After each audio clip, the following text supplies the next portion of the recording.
Hi, I'm Nigel Marsh, and this is the 5 of My Life podcast, the show where 5 choices reveal sideways insights into the lives, opinions, and lessons of interesting people.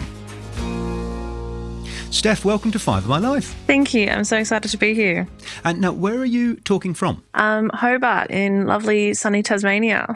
Now, a little birdie told me you've just flown in from somewhere else. Is that true? Yeah, I just got back from a month-long holiday in the UK.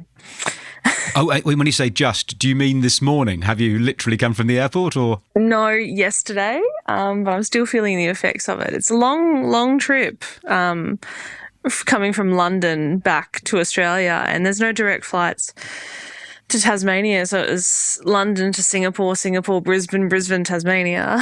I reckon that last connection must be the one where it starts to become less funny. Yeah, I was definitely feeling the effects. Now, could you please tell the audience and your colleagues who will be listening to this who you are, introduce yourself, and also introduce your role and where you work? I'm a midwife and I'm currently employed at the Royal Hobart Hospital, and I love my job. Fantastic. And how long? Give us your name. Oh, sorry, I'm Stephanie. And have you always been in Tasmania? No, I moved to Tasmania a few years ago. I packed up my belongings. I'd never been to Tasmania before and moved down with my dog for a change of scenery more than anything, and the job opportunities that it offered.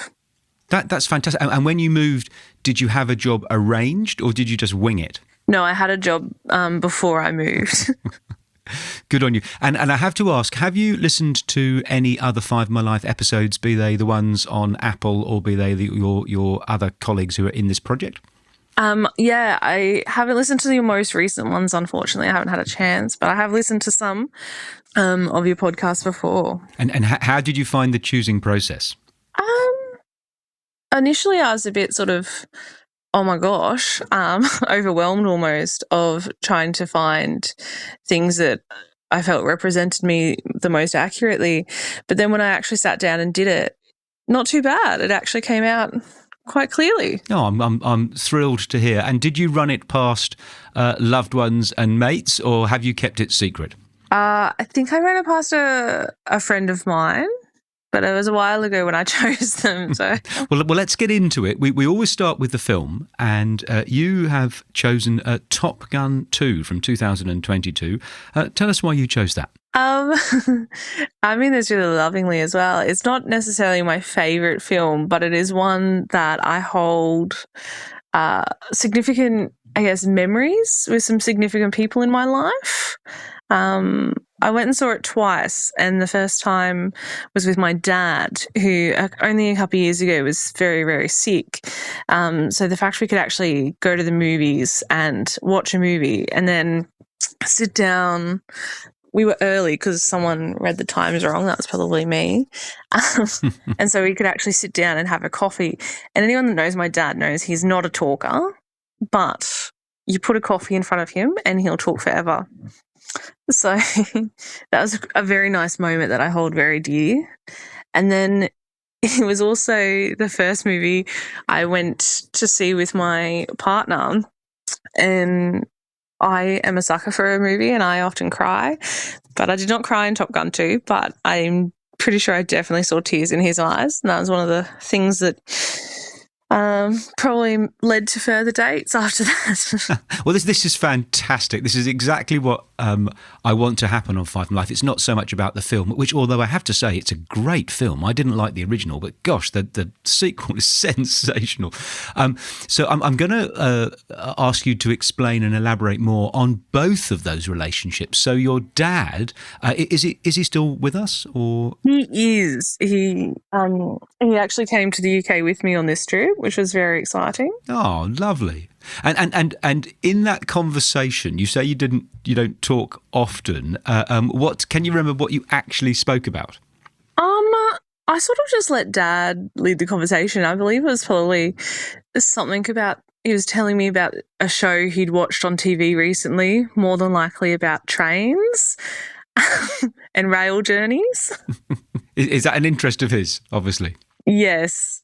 I could not even tell you what it was. It was just that he just kept talking, which for him is phenomenal. It's interesting. I come from a family where when I was probably in my mid-40s, I realised I'd never had a conversation, a dinner, alone with my father ever in my life, because, circumstances had never worked out. Either mum would be there or my brother, or I'd be at boarding school or whatever else. So I thought I would invite him to dinner. He lives in England. Anyway, he was visiting in Australia. I invited him to dinner, and he said, "Why?" And I go, "Well, just thought it might be nice, Dad." But it just wasn't in his way of living that you would go out and have a chitty chat with your child. That's just not the relationship that we had. It turned out to be lovely. But anyway, I hear you where it's lovely where circumstances arrange it, where you have a lovely conversation that wouldn't have happened otherwise if you hadn't messed up the time. Yeah. Now, I'm going to ask you about your partner. I'm on dangerous territory now, because I'm going to say, is he still your partner? Yes. Oh, excellent. Okay, so I'm not going to trigger you into we can't talk about that. No. So, if you don't mind, tell me about him. Oh gosh, I don't even know where to begin. Yeah, one of the good things about moving to Tasmania, I guess. Yeah, he's really lovely. He's wonderful. I don't know how much detail you want. I want everything. Well, I mean, for a start, is he also in the profession, or does he do something different? He works somewhere completely different. He works for another Tasmanian-based company, and he's been in Tasmania, I want to say 4 years, so a little bit more than me. So you're both mainlanders, as the Tassie people call anyone who hasn't been there for 100 years. There's a lot of mainlanders in Tasmania at the moment, actually, or people that have moved to the mainland and come back to Tasmania. I nickname them the imports. We're all imported. I wonder how many years it takes before you're, in their eyes, you're naturalised. I get different answers. Some people say, you're a Tasmanian now. I think once you survive a winter, someone said. But other people say you'll never be. And it's like, oh. So I think it really depends on the day and who you talk to. And what's your UK connection? Have you got family over there? Yeah, it was actually my best friend from high school. She moved over there about 7 years now, and she got married, hence the reason for our big trip. Okay. Okay. Right, so your second choice on Five My Life, it's always the book, and you have chosen the 1997 120 million copy selling first Harry Potter book, Harry Potter and the Philosopher's Stone. Tell us why you've chosen that. I think that started my reading journey, I guess. I was in primary school at the time, and it's probably the first novel that I read.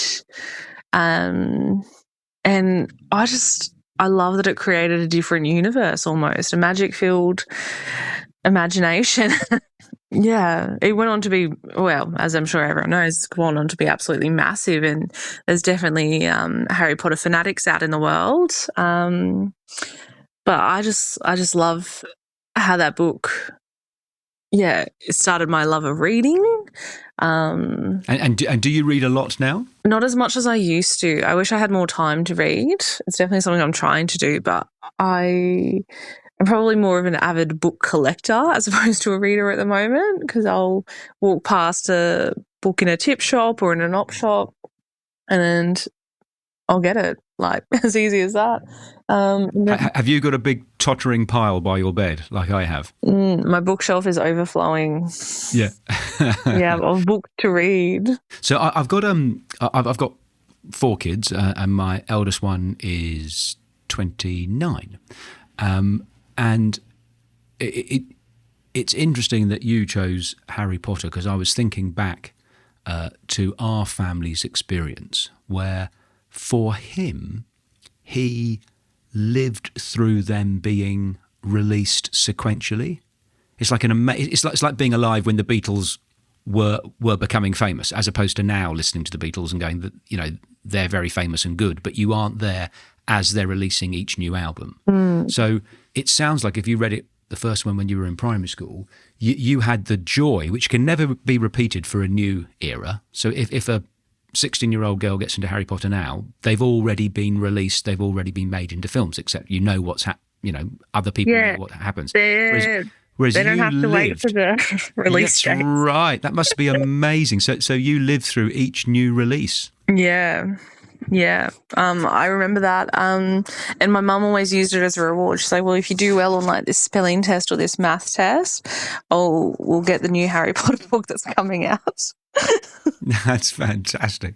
She did such an amazing thing, J.K. Rowling, to I mean, gosh, there are some, I think, pretentious Burks who criticise the quality of the books. I think it's just incredible that there's a whole generation, millions of children who are sort of turned on to reading by her wonderful invention. Yeah, like I don't know how she managed to sit down and write those books, and she just filled them with so many wonders in there and things where, you know, my imagination never would have gone without having read those books.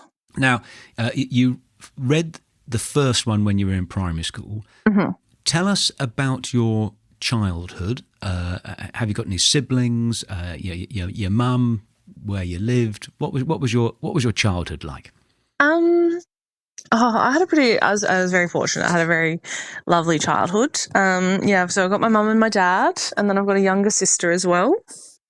I grew up in Brisbane, but we would spend, it's probably one of my fondest childhood memories actually, is that we'd spend pretty much all of our holidays driving around and travelling around Australia. Oh, fantastic. Name the car, describe the car. Not going to believe it. It was a old Toyota Camry. Lovely. Yeah.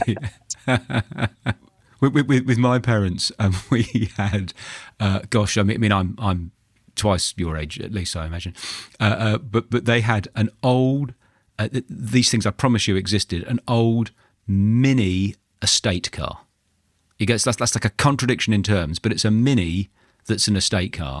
and when we drive around England, but what they would do, which now you would be put in jail, right? What they would do is they put my brother and I in the back. They take the back seats out and lie us down with blankets. So there's no seat belts, there's no nothing.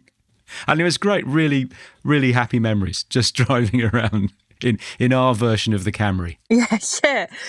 Oh, those Camrys lasted forever. Those cars. But my dad actually had this other car. I can't even remember what kind of car it was, but yeah, there was only one seatbelt in the front. So I remember he would pick us up from daycare and he'd put us both in the front seat with this one seatbelt. Oh, I love that. Definitely couldn't do that these days.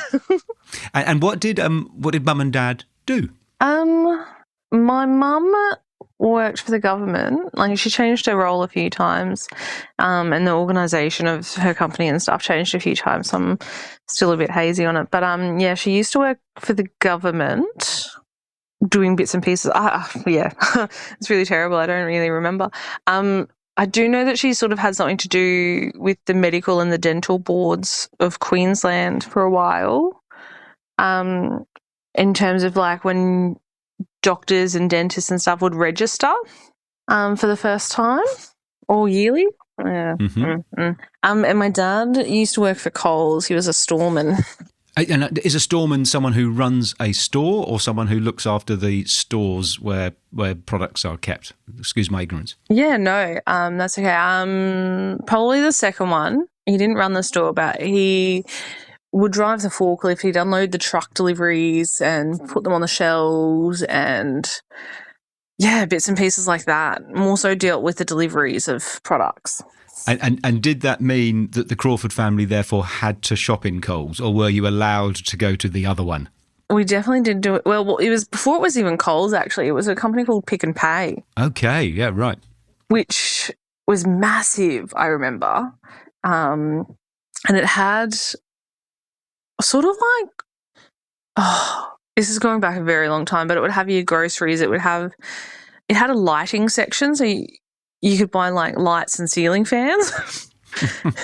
And they were closed. It had everything all in this one. It had a garden centre as well. But then, yeah, Coles bought it out many years ago.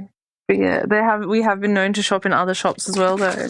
And so, mum, government, dad, Coles, did you always know you were going to end up being a nurse midwife, or was that something that came on later in life? Definitely came on later in life. I think when I was younger, I wanted to be a school teacher. Definitely probably changed my profession a few times. Yeah, I probably wanted to be a hairdresser at one point too. And when did the nursing thing come into your mind?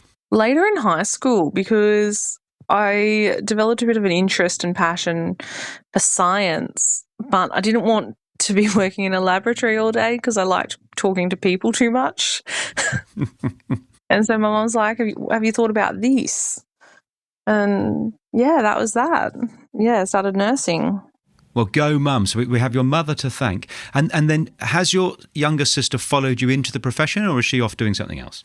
We're so different. She's in IT. And on the mainland, one of those mainland dwellers, or has she joined you in Tasmania? No, she is in the mainland. She's still in Brisbane. Yeah, I think she'd really like Tassie. I think she'd be too cold though for a lot of it. Yeah, gosh, there are.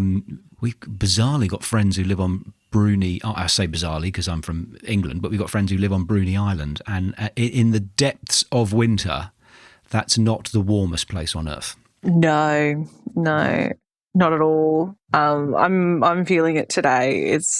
My phone says it's 6, but it feels like 4, and I'm like it feels it. And are you an ocean swimmer? In summer, I will not touch it in water. In winter, sorry. Well, coming to your third choice on Five of My Life, you have chosen Forever Young, not the original version. It was originally, I didn't know this, it was originally launched in 1984 by a German group.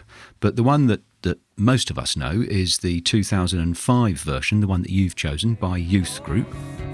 Youth is like diamonds in the sun, and diamonds are forever. Forever young, I want to be forever young. Do you really want to live forever? Tell us why you chose that.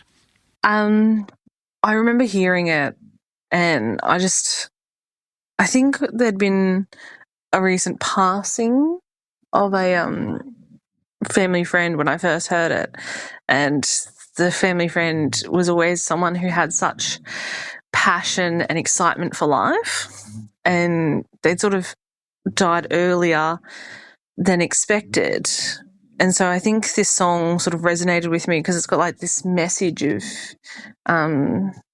being forever young and really valuing life in the moment, not putting things off for later. And that's something I try and live by essentially now. It's like you never know when the opportunity...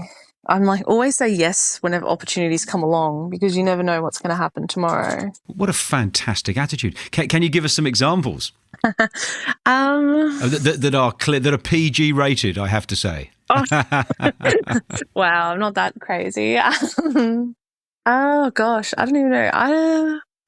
I remember actually, yeah. The best example is probably this colleague of mine from many years ago. It's like, let's go on a girls' trip to Thailand. And Thailand had been one of those places that I'd always been a little bit cautious of. And it was not long after Chappelle Corby got caught in Bali, and so I was like, I'm a bit suspicious. But I just sort of went with it. I was like, sure, let's go. And it was amazing, and I'll happily go back to Thailand any day. And that's something that sort of pushing yourself outside your comfort zone and taking a little bit of a risk, and it usually pays off, doesn't it? Yeah, it was such a great trip. I had such a great time. yeah, it was really just sort of throwing caution to the wind. I was like, you know what, let's do it. Who knows when I have that opportunity again? So let's do it while we can. And I imagine in your profession, you see people who, when they were cleaning their teeth in the morning, they didn't think they were going to be lying in a bed being tended by you in the afternoon. That wasn't in their plan. They were off to work or whatever, and then life happens to them, and it must be a daily reminder in your work that we don't know what's around the corner for us. Yeah, that's so very true. Yeah, and not so much in maternity, but definitely nursing. You would see it. You just don't think that's how your day's going to go. And what's the most surprising thing for you, looking back, about your nursing and midwifery career to date? That's a very good question. I think going from nursing into midwifery, like I, on a daily basis, am constantly surprised and impressed by my job. I love my job, and I love seeing newer staff as well finding that passion and finding their place in maternity. That's probably the most surprising thing, believe it or not. That's wonderful to hear. I work with a number of corporations, as in corporates. If big commercial companies that have got nothing to do with health, they sell shampoo and cars or whatever else, and it's rare to hear people in those environments, in my experience, talk about how much they love their job. So it is just wonderful to hear you talk about loving your job, but also being surprised at how much you love it. The things that I wish for my children most of all is that they find a career/job that they like, let alone love, because we spend lots of time at work. So if you can love your work, you've sort of won the lottery in my humble opinion. Yeah. I'm someone that, a corporate job Monday to Friday probably is not my idea of a very good time. And so I like that every day is different and every day presents a new challenge as well. And currently you are in the midwifery side of the profession. I'm sort of doing both actually now. So I do more midwifery at the moment, but I do also work in the neonatal intensive care unit as a nurse, which I only started in March, I think. Yeah. And what's been the greatest challenge that you've had to overcome in your years on this planet? In my years on this planet, that's quite a few years actually. I don't know. It's probably the most honest answer, is because there's probably been so many challenges, but then they sort of just fall into the background and wait for the next challenge to come along, I guess. I definitely would probably put moving into state by myself as definitely a big challenge, but also quite an adventure. So you didn't have a support network in Hobart when you arrived. You were the newbie. No family, yet to make friends. Yeah. I reckon that's a pretty big challenge. You should pat yourself on the back for. So it sounds to me like with your always say yes attitude and your comfortableness with challenges, I think that's what a useful attitude to life that sounds to be. It's definitely come in handy at times, yeah. But I've been pretty fortunate, and I found something that I love, and I've made a home here in Tasmania as well. You think you're there for good? I don't know. People ask me that all the time. They're like, "Oh, do you think you'll go back to the mainland?" I'm like, I honestly don't know. I really love Tassie, and there's still so many things I want to see and do here. I like that it's a smaller city. Everyone's very friendly and community orientated, and you drive 10 minutes out of the city and you're in the countryside of mountains and waterfalls, and it's beautiful. Well, that's the perfect link to your fourth choice, because you have chosen Lake Burbury. Excuse me if I've pronounced that wrong. Lake Burbury, is that right? On the west coast of Tasmania. Yeah. Yeah. Could you describe it for us first? A, where it is, and then what it looks like, and then tell us why you've chosen it. Yeah. So Lake Burbury is probably like maybe 15 minutes before Queenstown. There's a couple of campsites around it, but my favourite is one that, unless you know where the road is, you're going to miss the road to the campsite.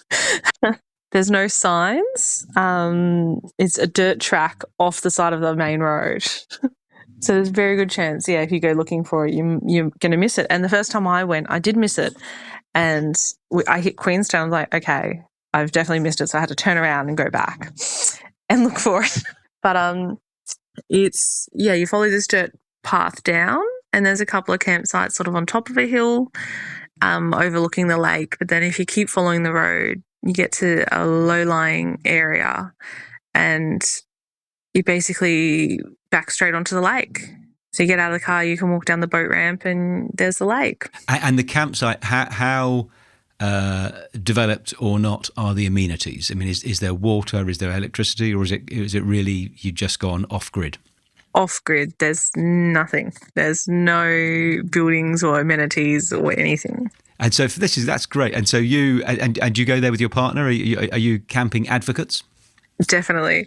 So he was actually the first person to take me there, and I just I love being near the water, so it was like my perfect location. I like that there's hardly ever anyone around, so you can really just disconnect from everything. No reception, so no phones, no internet, no social media to scroll. And have you always been a bit of a rural fan, or is this something that's come over you since your Tassie move? No, I was definitely always a camper. I was still am in Girl Guides a bit, and that sort of started my camping experience, I suppose, and my love of being outdoors. Also probably goes really well with always stepping up to the challenge, because that's what guiding was all about. It was like challenging yourself to try something new.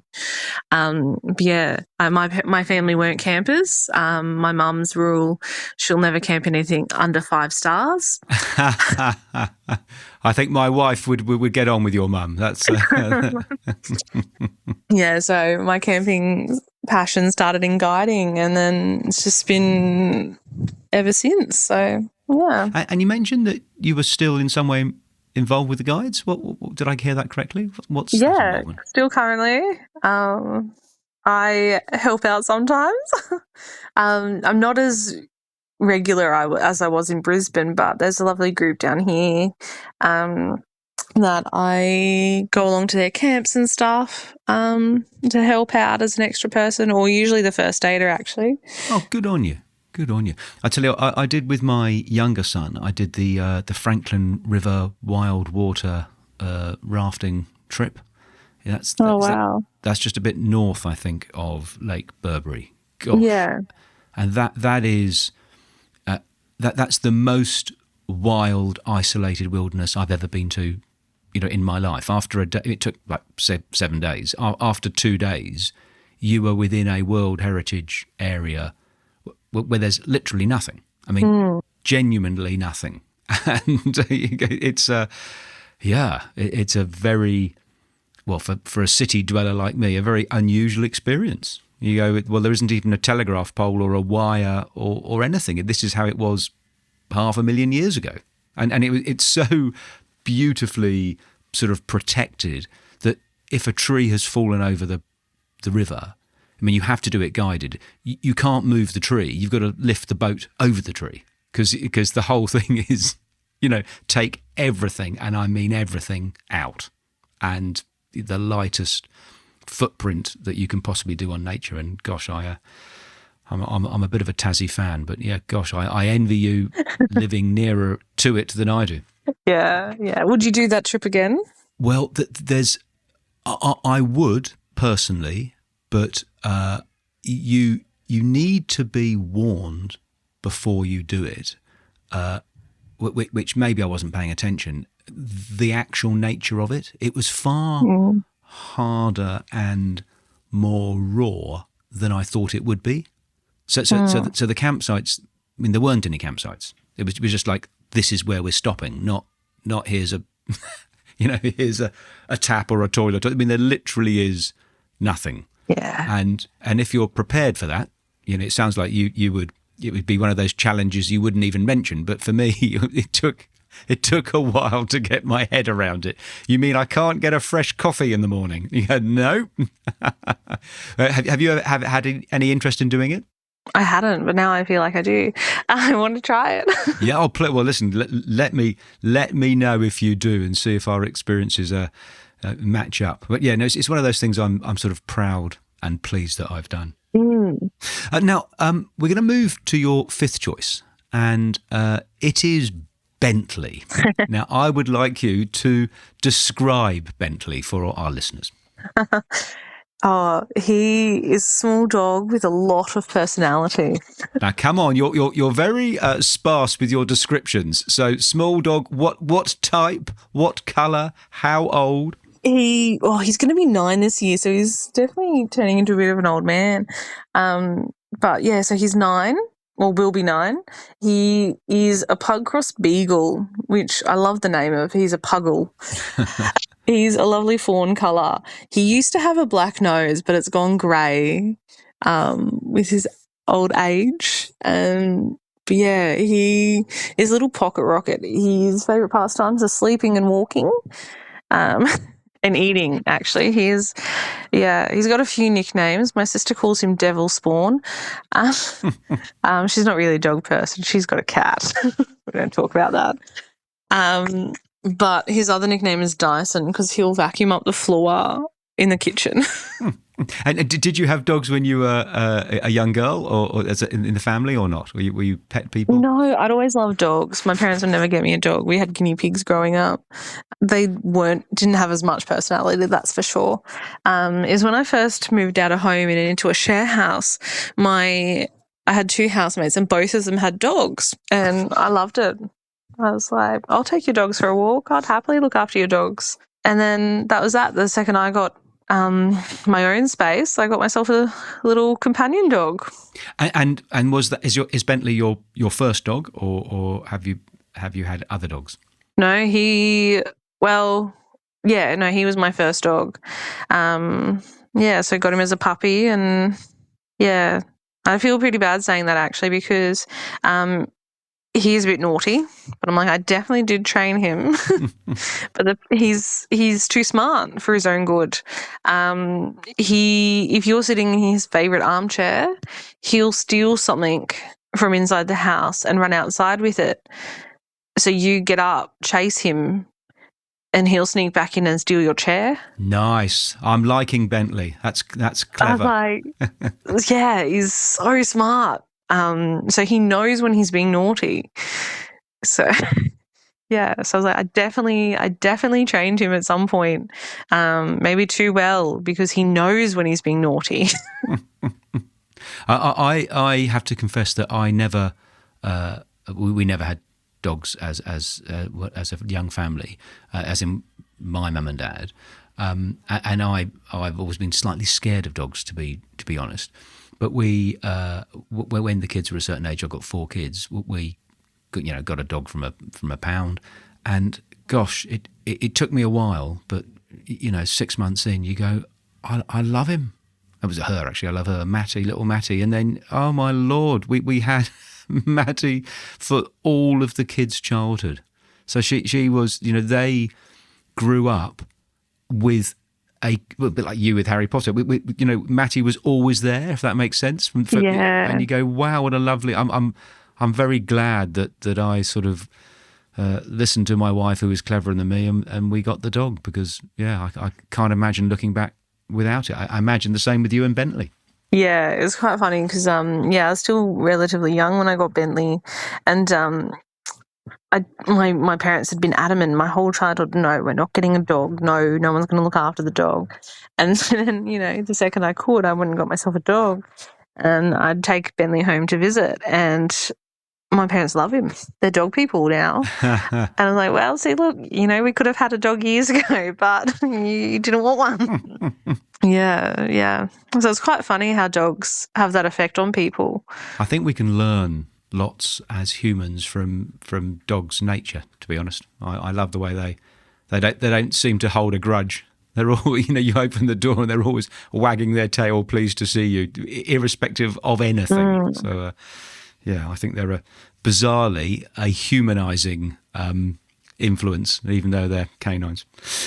Now, I know. Before we get to your sixth choice, which is who you would like to hear on Five My Life next and why, I'm going to ask you, what's the one piece of advice that you would give someone who is entering the nursing or midwifery profession? I'm trying to think of it. I do usually give the same advice to new students or new graduates. I'm just trying to remember what I actually tell them. That's so funny. That there is more than one way to do something, but you just need to find the way that works for you the best. I think that's fantastic advice. I think that's great advice for people beyond people who are entering the nursing profession. More than one way. I interviewed a chap called Tom Nash who had both his arms and both his legs amputated at a young age, poor chap. And he talks about that as well. You go, well, there has to be more than one way, because up until the age of 19 I did it with my arms and legs, and now I've got to do it with hooks. But I still, I still get the meal cooked and I still dress myself. There's more than one way of doing things. Yeah, gosh. So, having pre-warned you, now is the time. Who would you like to hear on Five My Life next, and why? Oh my gosh, I have no idea. You interview so many people. Yeah. Have you done a politician recently? Because I feel like that could definitely... A link for Tassie. I've done Jackie Lambie. I've done Julia Gillard and the current Prime Minister, Albanese. I've done Rudd, Tanya Plibersek. Yes, I'm not sure. Have you got a particular Polly in mind? No, but I was just like, I feel like that could be quite interesting in this time. But I have no idea. I'm sorry. Yeah. You were doing a series on in this series for International Day of the Midwife and International Day of the Nurse. And you spoke to some of the other nurses and midwives? That's right. Yeah. I've done now 4, as well as a wonderful lady called Mary Chiarella. I listened to that podcast as well. Yeah. Well, listen, okay. I'm going to push you, because in 190 episodes, I've never let anyone not choose somebody. So you're going to have to at random choose somebody, because I can't not, for my records, have this. My objective with this show is to do one every 2 weeks until I die, and then hand over to my kids. And everyone's got to go through the same format. So Steph Crawford is not going to be allowed to break the format. So you can just say Barack Obama if you want, or say Taylor Swift, or so just pick a name, and I'll put it down on the form. You know who? And correct. Perhaps you've already interviewed this person, but I'm quite impressed currently with the Australian actor John Waters. John Waters. Yeah, he was on. Is it Waters with an L, or just Waters as in? Oh God, that's so funny. I could not tell you which one I'm right, but he was in All Saints for a while. But I did hear he's currently in Melbourne working on a theatre production, and my friend and I were talking about it. And this guy's been working in the industry for years, and he's still going strong. Well, I'm going to make that your 6th choice, whether you like it or not, Steph. Thank you so much for coming on to Five of My Life and sharing your choices. Enjoy your next trip to Lake Burbury. Give Bentley a pat for me. And thank you again. It's been a real pleasure to get to know you over the last 40 or so minutes. Thank you. And again, thank you so much for this opportunity. Thank you for listening to the show, and thank you for all your messages with guest suggestions and feedback on the episodes. The Five of My Life audience really is a lovely, engaged community. Please do keep the messages coming in. The best way is through my website. And if you have a friend who you feel might enjoy a particular guest, please do forward the episode on. I do the show on my own, so without a marketing budget, word of mouth really is the only way of people discovering the show.